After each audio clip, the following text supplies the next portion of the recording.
My name is Aria. I am 29 years old. I live in a small room above a flower shop. The shop is in a busy city. The streets are loud and the market is always full. But my life is quiet. My room has one bed, one chair, and one window. I do not have a kitchen. I use a microwave to heat my food. I do not need many things. I just need a place to sleep. I wake up every day at 6 a.m. I clean the flowers. I cut the stems. I make bouquets for customers. Some people buy flowers for birthdays. Some people buy flowers when they feel sad. I smile at them. I say, "Have a nice day." Then I go back to work. I make tea during breaks. I eat toast. I do the same things every day. People think I love flowers. I work with them all day. But I do not feel love. I do not feel much at all. I only feel tired. I was not always like this. Before, I was happy. I had my mother. I had a small dream.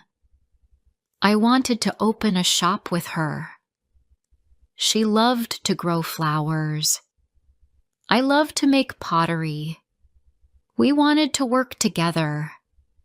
We wanted a happy life. We called it Roots and Rain. I went to college for pottery. I liked clay. I liked making cups, bowls, and plates. My mother helped me. She made tea while I worked. She smiled at my work. I felt proud. I wanted to finish college. I wanted to open our shop. But one day, she started to cough. At first, we thought it was nothing. But then she got worse. She had to go to the hospital. She was sick. I did not understand the words the doctor said. But I saw her face. She looked tired. She was not the same. I left college. I stayed with her. I got a job in the flower shop near our home. I brought soup for her. I washed her hair.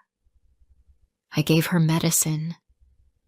She still smiled at me, but I saw the pain in her eyes. She was trying to be strong. One evening I came home from work. I opened the door. It was quiet. Too quiet. I went to her room. She was in bed. She was not moving. I called her name. She did not answer. I touched her hand. It was cold. She had passed away in her sleep. I sat beside her for hours. I cried. I held her hand. I said, "Please come back." But she was gone. After the funeral, I moved out. I could not stay in our old home. It was too hard. I moved into the small room above the shop. It was cheap. The flower shop owner said I could stay. I said thank you. I had no family now. I had no dream. I stopped making pottery. I packed my tools in a box. I put the box in the back of the closet. I worked every day. I said hello to people. I smiled when they bought flowers. But inside, I felt nothing. I ate alone. I sat by the window and looked at the street. Sometimes I saw children play. Sometimes I saw couples walk by. I felt like a shadow. I was alive, but not living.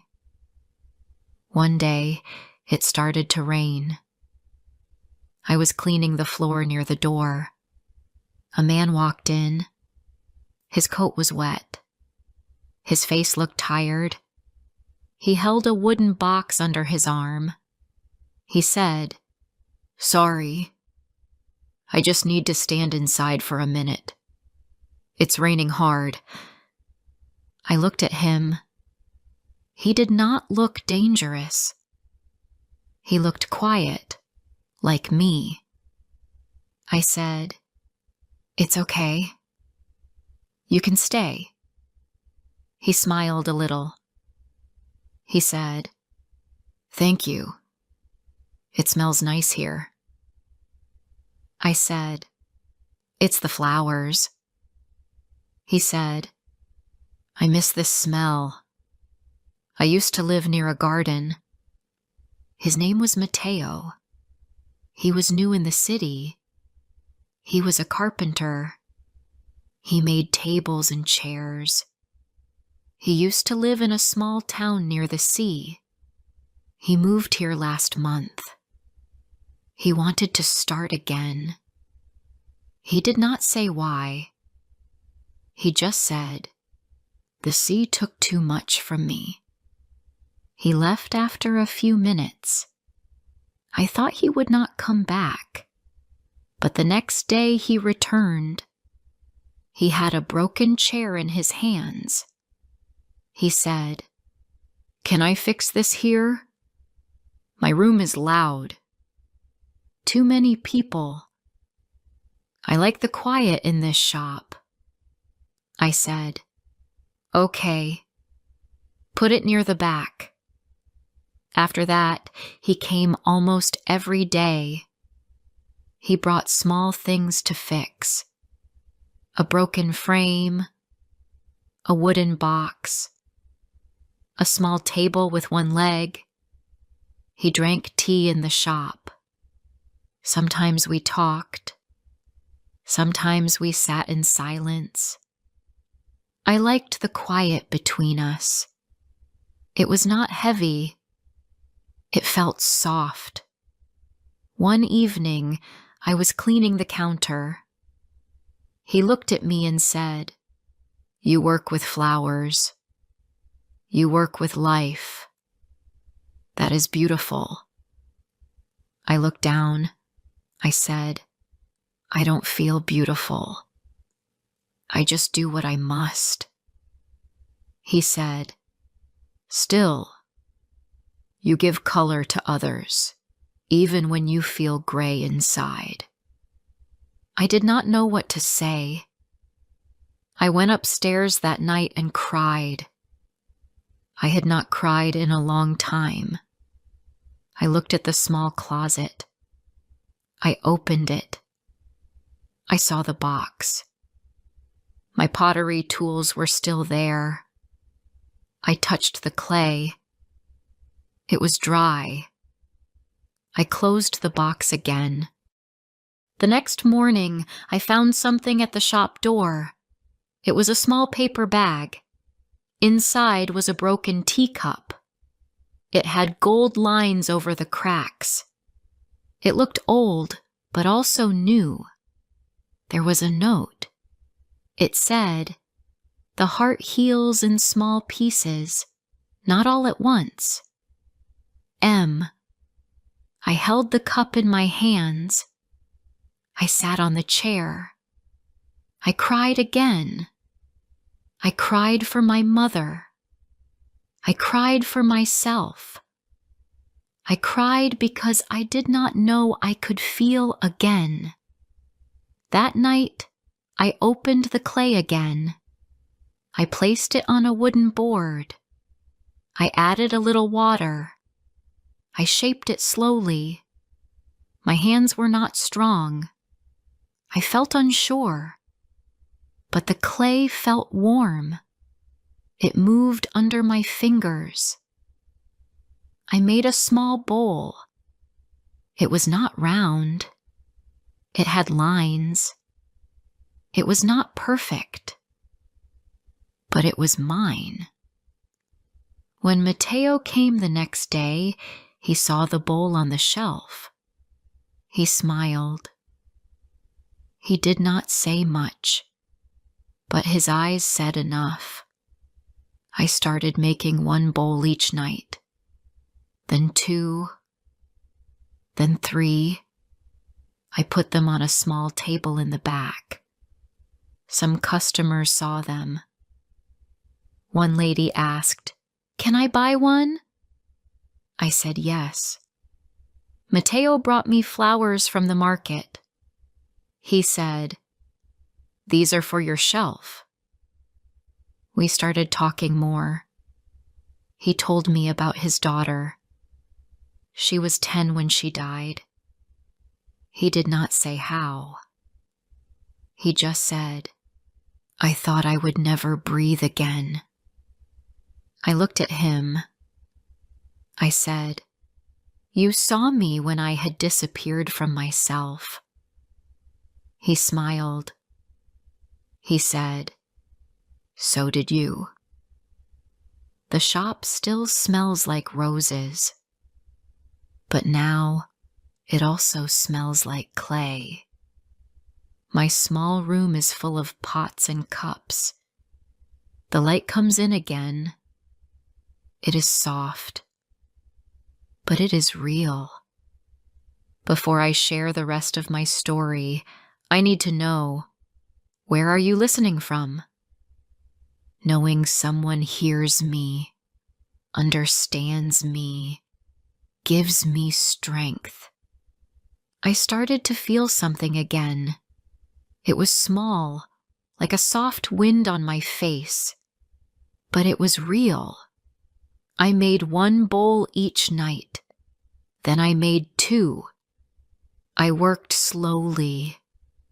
I made mistakes, but I did not stop. The clay felt soft in my hands.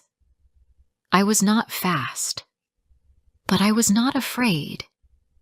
I cleaned the bowls and put them on a small table in the shop. I placed flowers inside them. One day, a customer looked at the bowls. She smiled and said, "Did you make this?" I said yes.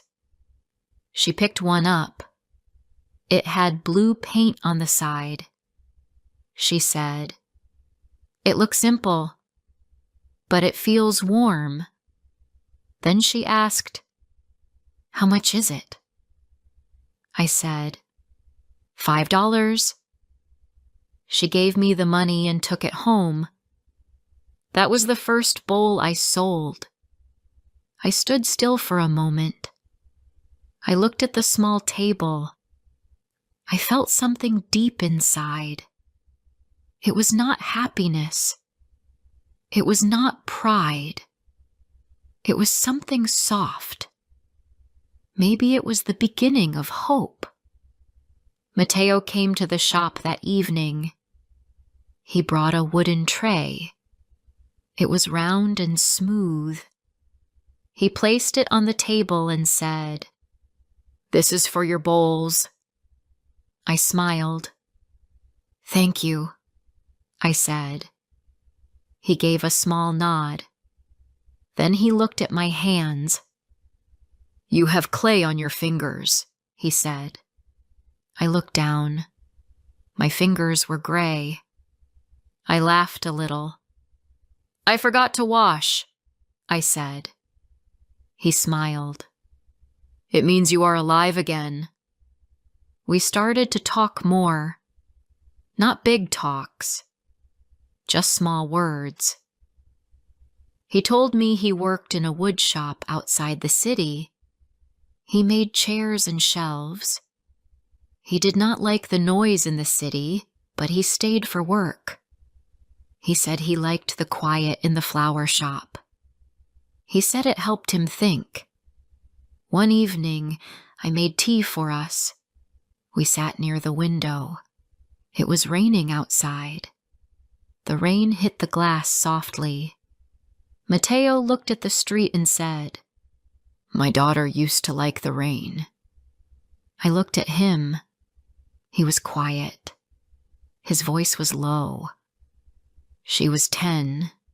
She had a soft laugh. She liked red shoes and banana cake. I listened. I did not speak. He kept looking outside. She got sick one winter. We took her to the hospital. She never came home again. His voice shook a little. Then he looked down at his hands. After that, my wife left. She could not stay. I could not ask her to. I wanted to say something, but no words came. I placed my hand on the table. He looked at me. I said, "I lost my mother. She was my only family. I thought I would never smile again." He gave a small nod. Then he said, "You saw me when I could not see myself. You helped me feel again." I said, "So did you." The next day, I walked past a small shop on my way home. There was a sign on the window. It said, "For rent, small space. Good light." I stopped and looked. The shop was empty. The walls were white. The floor was old wood. There was a window in the front. It looked perfect. I stood there for a long time. Then I walked away. I told myself it was not possible. I did not have money. I did not have time. I was not ready. But the next morning, Matteo was waiting at the flower shop. He held a paper in his hand. "I saw the sign too," he said. "Let's go look." I said, "I can't rent a shop. I have no money." He said, "I can help. We will fix it together. We will paint the walls. We will use old tables. You bring the flowers and the bowls. I will bring wood and love." I looked at him. My heart was beating fast. "Are you sure?" I asked. He said, "Yes, you are ready." So we did it. We cleaned the floor. We painted the walls white. We washed the windows. Matteo made shelves and small benches. I placed my pottery on the shelves. I put flowers in the bowls. I brought small things from my room, a photo of my mother, a scarf she made, a teacup with a gold crack. We called the shop Aria's Light. Matteo made the sign. He painted the letters by hand. We opened the doors one morning in spring. At first, only a few people came, but then more people started to visit. They liked the flowers and the bowls. Some people asked if I could teach their children. I said yes. I gave small classes on weekends. I taught them how to shape clay. I said, "You do not have to be perfect. You only have to feel it." I worked in the flower shop in the mornings. I worked in my studio in the afternoons. Matteo came by often. He brought food, wood, or tea. He sat in the corner while I worked. Sometimes he fixed small things. Sometimes he just watched. He always looked calm. One evening, I locked the door of the studio. We sat on the floor. We drank tea. There were candles on the shelves. The room was warm. Matteo looked at me and said, "You are strong, Aria.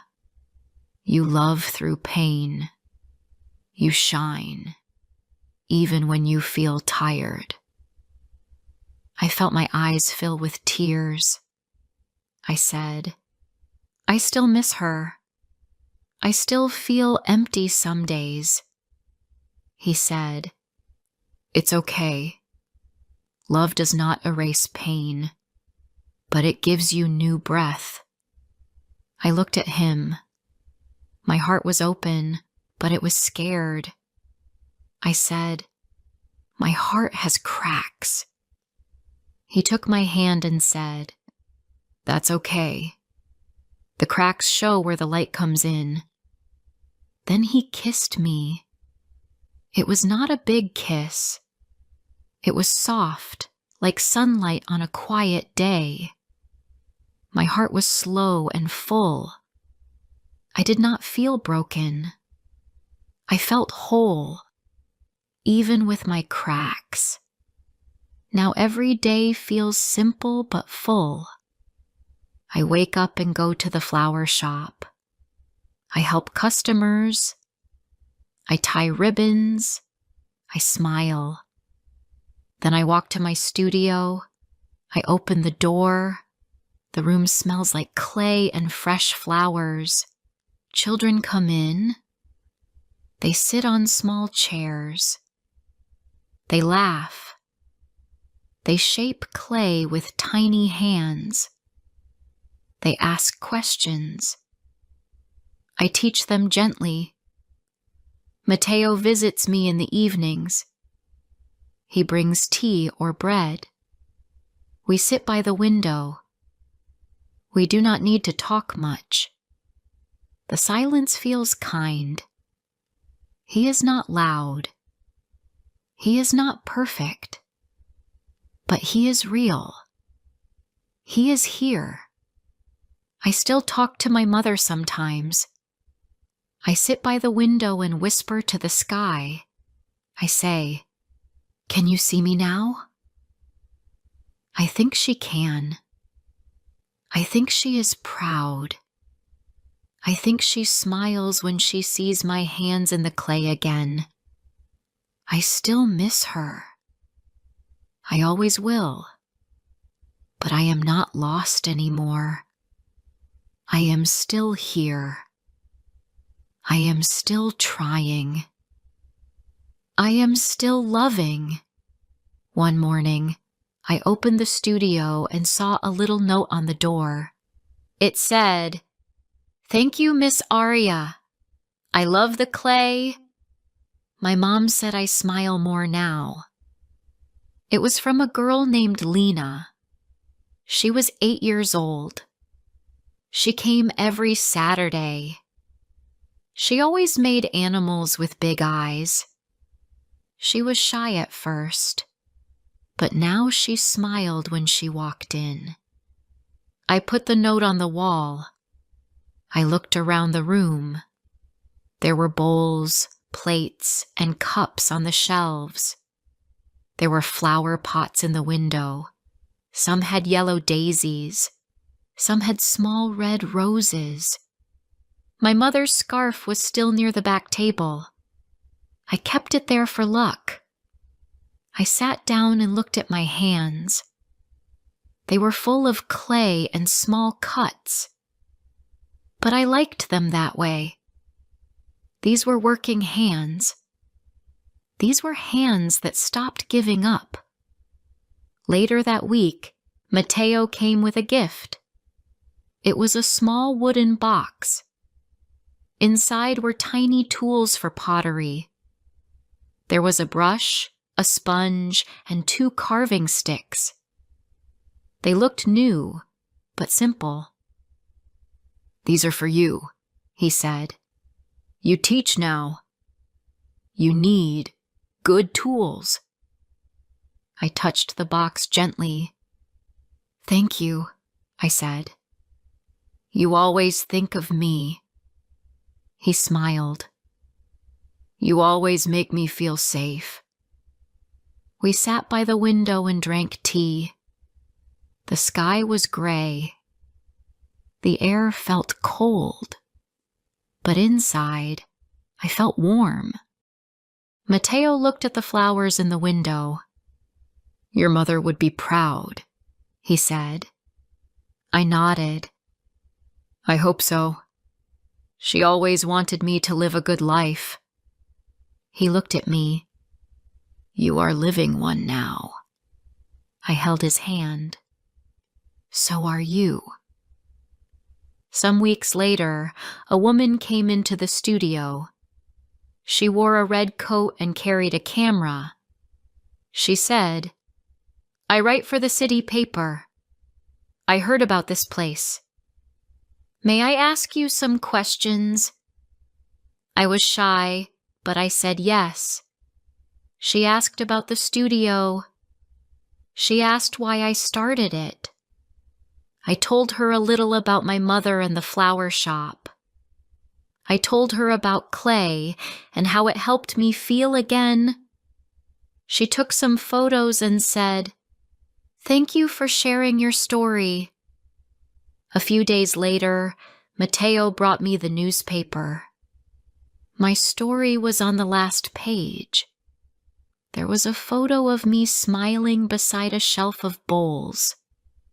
The title said, Flowers, Clay, and Light. I read the words slowly. It felt strange to see my life in print, but it also felt good. I was not hiding anymore. I was open. I was here. More people came to the studio after that. They wanted to see the flowers and the pottery. They wanted to talk. Some people told me their stories. One woman said, My husband died last year. I still cry in the mornings. I said, Me too. But I also laugh sometimes now. She held my hand and said, Thank you. One evening, Matteo and I walked to the park. It was quiet. The trees were full of green leaves. We sat on a bench and watched the birds. He said, I never thought I would be happy again, but you showed me I can be. I looked at him. I didn't know I could love again, but I do. He smiled and said, Let's not talk about forever. Let's just talk about today.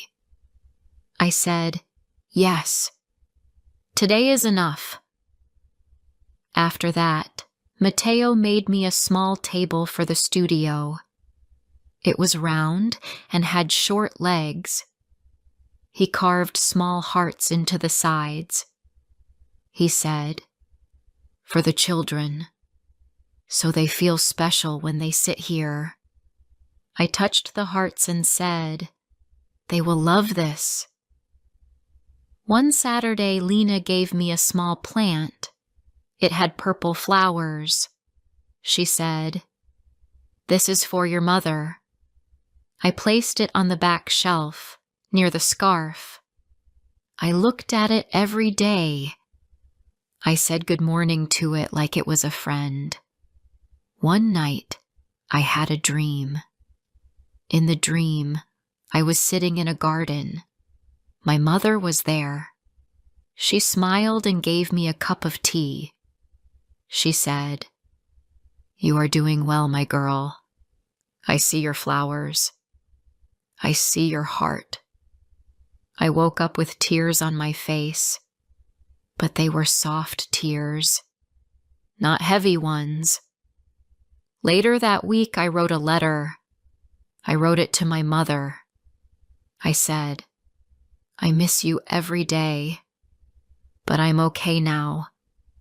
I still cry, but I also smile. Matteo is kind. The children make me laugh. The clay makes me feel alive. Thank you for loving me. Thank you for teaching me to grow. I put the letter in a small jar. I placed it beside the purple flowers. I whispered, "This is for you." Now the studio is full of color. The walls have drawings from the children. The shelves have new pots and bowls. I do not care if they are perfect. I care that they are real. Each one tells a small story. Each one is a part of me. Mateo still comes every day. Sometimes he brings flowers. Sometimes he just brings silence. But it is good silence. It feels safe. He smiles more now. He sleeps better. He told me that once. He said, "When I met you, I could not sleep. Now, I close my eyes and I rest. Sometimes we walk in the market. We buy bread and tea. We eat together in the studio. We do not talk about big things. We talk about small things. Like how many flowers bloom today, or what color bowl the children liked best. At night, I still sit by the window. I still look at the sky. I still ask, "Do you see me now?" But I do not feel alone anymore. I feel full. I feel strong. Not because I have everything, but because I am still here. I am still loving. I am still growing. If someone asked me, "How did you heal?" I would say this: I made one bowl, then another. I cried when I needed to. I let someone hold my hand. I opened the door when it felt safe. I let the light come in slowly. This is my story. I do not know what comes next, but I know I will face it. With clay on my hands, with flowers near the window, with love in my heart, and with Mateo by my side. Thank you for listening. My name is Emma. I am 29 years old. I am a teacher. I live in a small town. I work at a college. I teach English. I did not want to fall in love. Not again. I was hurt before. My last relationship ended badly. So I told myself, no more love. Just work. Just teach. That was my plan. But then Jake came into my class, and everything changed. Jake is a student in my class. He is 20 years old. He has brown hair. He has soft eyes. He always listens. He is quiet, but kind. From the first day, I felt something strange. At first, I tried to forget it. I told myself, he is just a student.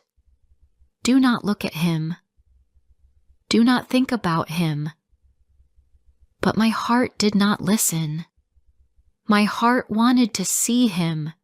My heart waited for him every morning. He always came to class early.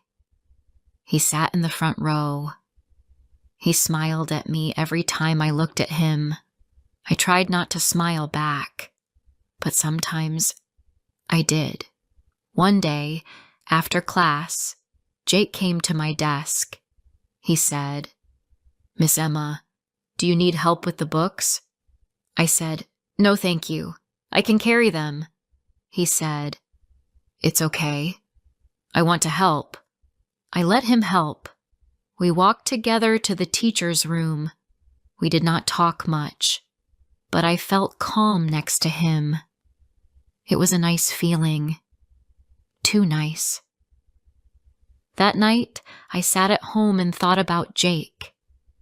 I told myself, "Stop it, Emma. He is a student. This is not right." But the next day, I felt happy when I saw him again. The feeling grew stronger each week. I knew I had to stop it. I was the teacher. I was the adult. But my feelings did not stop. One day, Jake stayed after class. He stood near my desk. He did not speak right away. I asked, "Do you need help with something?" He said, "No, I just want to talk." "Okay," I said. "What do you want to talk about?" He looked shy. "I like this class. I learn a lot here." I smiled. "I'm happy to hear that." He looked into my eyes. "You are a good teacher." My face felt warm. "Thank you." He smiled. "You look nice when you smile." I didn't know what to say. My heart beat fast. I looked down. "Jake, I am your teacher. You must not say things like that." He said, "I'm sorry. I just wanted to say it." He left the room. I sat down. I felt weak. My hands shook a little. What was I doing? Why didn't I stop him sooner? The next day, I tried to act normal. I spoke with the class. I smiled. But inside, I felt strange. I waited for Jake to talk to me again, and I hated myself for it. That afternoon, I walked to the college cafe. Jake was there. He saw me and waved. I tried to walk away, but he came to me. "Can I sit with you?" he asked. I wanted to say no, but I said yes. We sat at a small table. We drank tea. He asked me about my life.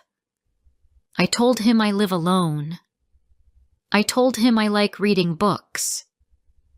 He told me he also lives alone. He said, "I do not have many friends, but I feel happy in your class." I looked at him. "Jake, please understand. We cannot be friends. You are my student." He looked sad. "I understand. I just like talking to you." That night, I could not sleep. I walked around my room. I looked in the mirror. I asked myself, what is wrong with me? Why do I feel this way? The answer was simple. I was lonely. I had no one to talk to. No one waited for me at home. My phone was always quiet.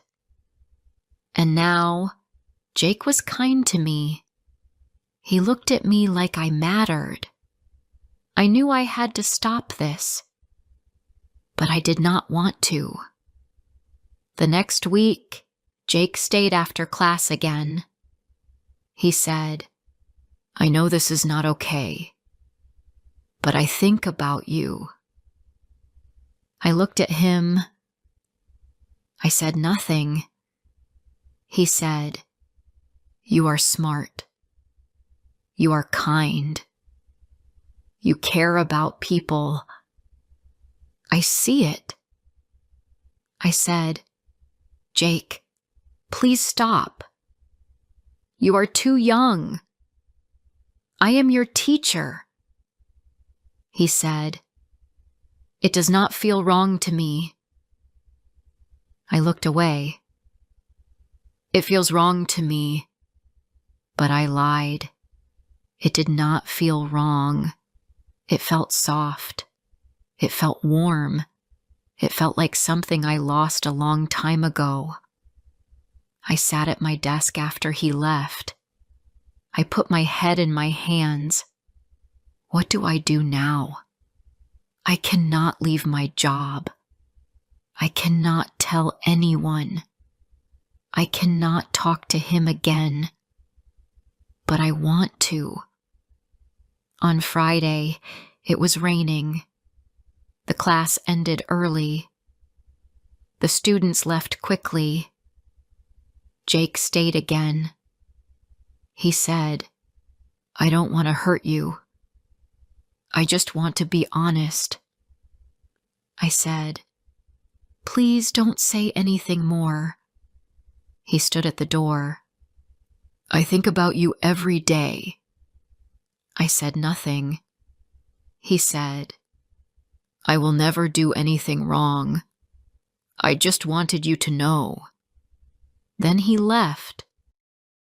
I locked the classroom. I walked to the parking lot. My clothes were wet from the rain. I sat in my car and cried. I felt like a bad person. I felt weak. I wanted to be strong, but I was not strong. I wanted to see him again. That night I made tea. I sat near the window. The rain hit the glass. I looked out and thought about Jake. I thought about his smile, his voice, his eyes. I told myself, "You are not a teenager. You are not here for love. You are here to teach." But my heart did not listen. And that was the worst part. Before I share the rest of my story, I need to know, where are you listening from?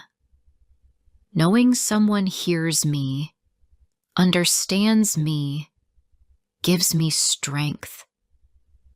The next day, I walked into class. My heart felt heavy. I told myself, be strong, be normal, do your job. I smiled at the students. I said good morning, but inside, I was not okay. Jake sat in the same place. He looked at me. He did not smile like before. He looked quiet. I did not look back. I gave the lesson. I tried to focus, but I saw him from the corner of my eye. My heart was not quiet. After class, I picked up my things. I wanted to leave fast, but then I heard his voice. "Miss Emma," he said, "can we talk?" I looked at him. He stood by the door. He did not move close. He waited. I took a deep breath. "Okay," I said. "But only for a minute." He said, "I'm sorry. I did not want to make you sad." I shook my head. "You didn't make me sad. But this is hard." He looked down. "I understand." We stood in silence. I looked at the empty chairs. Then I looked at him again. "I'm your teacher, Jake," I said. "You are my student. This is not right." He nodded slowly. "I know, but I can't stop thinking about you." His voice was soft. He was not playing. He was not joking. He meant every word. I felt the same, but I could not say it. I had to be strong. You must focus on your future, I said. This will only hurt both of us. He looked at me. His eyes were full of pain. I don't want to hurt you, he said, but it hurts to keep quiet. I said nothing. I picked up my bag. I have to go now. I left the room. I walked fast to my car. I sat inside. I put my hands on the wheel. I did not drive. I just sat there. My eyes were wet. That evening, I made soup for dinner. I turned on the TV. I didn't watch. I just looked at the screen. My mind was full of Jake. I remembered his words, his face, his voice. I felt lost. I was alone in my home, but I was not alone in my heart. He was there, always there. I went to bed. I closed my eyes, but I could not sleep. I asked myself again, why did this happen? Why him? Why now? The next day, I tried to avoid him. I stayed in the teacher's room longer. I left the class early. I did not meet his eyes, but he was always there. That week, I felt tired. My head hurt. My chest was tight. I did not want to eat. My heart was full, but my stomach was empty. On Thursday, I saw him waiting near the gate after school. I wanted to walk away, but my feet stopped. He walked up to me. Please, Miss Emma, he said. Just 5 minutes. I need to say something. I looked around. No one was near us. Okay, I said. But only 5 minutes. We walked to the bench near the trees. It was quiet. The sky was gray. The air was cold. He said, I don't want to be a problem. I just want to know what you feel. I looked at my hands. I could not lie, but I was afraid. I don't know, I said. I don't want to feel this. But I do. His face changed. He looked surprised. And then, happy. I knew it, he said. I felt it. But that doesn't make it right, I said. It makes it worse. He looked at me. What if we wait? What if we do nothing now? But after the class ends, we talk again? I looked at him. He was serious. He was not playing. After the class ends, you will not be my student, I said. He nodded. Yes, I will not be your student. I will be just a man. I was quiet. I did not know what to say. I will wait, he said. If you want me to. I stood up. I need to go now. Will you think about it? He asked. I said, yes, I will. I walked away, but I wanted to run back. I wanted to say, yes, I want this too, but I couldn't. That night, I looked at the ceiling for hours. I did not sleep. My heart was loud. I felt weak. I felt scared. But I also felt alive. The next few weeks passed slowly. I saw Jake in class. We did not speak after lessons. We looked at each other but said nothing. Sometimes he smiled. Sometimes he looked tired. But he always came. He never missed a class. My heart waited. My mind counted the days. One day, I saw him helping another student. He was kind. He was patient.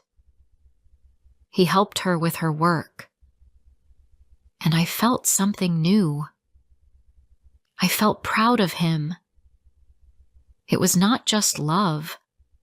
It was more. I saw him as a good person, not just someone I liked, someone who cared.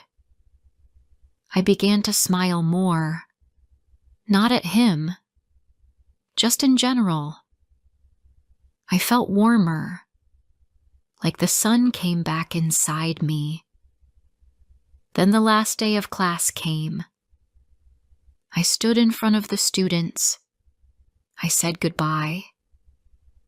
I gave each one a paper. I thanked them for the year. Everyone clapped. Jake looked at me. He did not smile. He just looked. After class, all the students left, one by one. But Jake stayed. He stood near my desk. "So, it's the last day?" "Yes," I said. "You are not my student now." He gave a small smile. "No, I'm not." We stood there in silence. It felt like the room was holding its breath. "Can we talk?" he asked. I nodded. We walked outside. We sat on the same bench again. He said, "I still feel the same. Nothing changed." I looked at him. "I still feel it too." He smiled. "I want to know you, outside of class, as a person, not as a student." I looked at the trees. I felt the wind on my face. "Maybe we can meet for coffee," he said. "Not now. Maybe next week." I said, "Okay. Next week?" He looked happy. I felt scared, but I also felt free. A week later, I sat at the cafe. I looked at the door. My hands were on my cup. My tea was warm, but my fingers felt cold. I was nervous. Then I saw him. Jake walked in. He looked calm. He smiled. I smiled too. He said, "Hi, Emma." It felt strange. He used my name. Not Miss Emma. Just Emma. "Hi," I said. My voice was soft. He sat down. We looked at each other. For a few seconds we said nothing. But it was not a bad silence. It was soft. It was quiet. It felt safe. We talked about many things. He told me about his work. He got a part-time job at a bookshop. He was happy. I told him about my summer plan. I wanted to visit my sister in another city. I had not seen her in a long time. We laughed a little. We smiled a lot. It felt easy. It felt normal. At the end, he asked, "Can we meet again?" I looked at him. I waited a second. Then I said, "Yes." And we did. We met again the next week. Then the week after that, we talked, we walked. Sometimes we watched a movie. Sometimes we sat in the park. He was kind. He listened. He was not like other boys. He did not try to act strong. He did not try to show off. He was just himself. And I liked that. But I was still afraid. I did not tell anyone. Not my friends. Not my sister. I was scared of their words. I was scared they would not understand. I asked myself, is this real love? Or is this just a mistake? One evening we sat near the lake. The sky was pink and blue. The water was quiet. Jake looked at me. "Do you think this is wrong?" he asked. I looked down. "I don't know," I said. "Maybe it was wrong before, but now, maybe it's not." "I like you," he said, "but I don't want you to feel bad. I don't want to be a problem." "You're not a problem," I said. "You just came into my life at a strange time." He smiled. Strange things can still be good. I smiled too. Yes, maybe they can. We sat there for a long time. I held his hand. It felt warm and strong. I did not feel afraid anymore. I just felt calm. A few weeks later, I told my sister. I was scared, but I had to do it. She listened. She asked, "How old is he?" 20, I said. She was quiet. Then she said, "Are you happy?" I said yes. She said, "Then that's what matters." I felt so light, like I could fly. I smiled all day. One day, Jake came to see me. He had flowers, yellow ones. "I saw these," he said. "They looked happy, like you." I laughed. "Thank you. They're perfect." He said, "You look happy too."